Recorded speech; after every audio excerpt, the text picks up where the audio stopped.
È morto sul lavoro questa mattina intorno alle 11 Francesco Gallo, operaio specializzato di 48 anni, cadendo da un'impalcatura alta 4 metri mentre stava eseguendo dei lavori di manutenzione per conto della ditta del trevigiano OMD, per cui lavorava da tempo, con la tragedia verificatasi a Fusina, nel Veneziano, dentro uno dei capannoni della ditta Ecoprogetto, società del gruppo Veritas.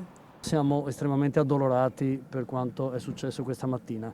Si tratta di un dipendente, di un operaio di una ditta che per conto di Ecoprogetto stava effettuando delle lavorazioni di carpenteria, delle lavorazioni che i nostri non sono in grado, delle lavorazioni specializzate che i nostri non sono in grado di fare. Per questo ci eravamo rivolti a una ditta specializzata appunto in questi lavori. Inutile ogni tentativo di rianimazione da parte dei sanitari del 118, il 48enne è morto sul colpo dopo aver sbattuto violentemente la testa a terra. Il cantiere dove stava effettuando la manutenzione si trova all'interno del capannone dove il rifiuto secco viene trasformato prima in CSS, cioè combustibile solido secondario, e poi in energia, ovvero dove dovrebbe essere realizzata la seconda linea. Stava allungando una parte del rullo, cioè stava facendo sì che il flusso del CSS poi finisca direttamente direttamente dentro l'impianto. Originario di Gela, Caltanissette, in Sicilia, ma domiciliato nel Trevigiano, è la seconda vittima sul posto di lavoro in questi ultimi 2 giorni nel Veneziano e sempre a Marghera.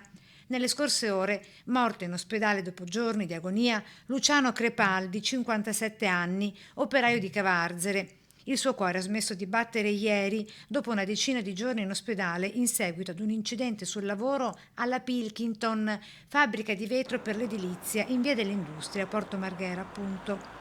Il cordoglio e la vicinanza ai familiari e ai colleghi di lavoro da parte dei sindacati e dei consiglieri regionali del PD Francesca Zottis con Jonathan Montanariello. Chiedono, tra le altre cose, di rafforzare gli organici dello Spisal per incrementare i controlli, per creare una cultura della sicurezza su cui non è più possibile risparmiare e per contrastare inaccettabili tragedie quali queste sul lavoro. Ovviamente sulla dinamica e su tutto il resto c'è un'indagine in corso che chiarirà.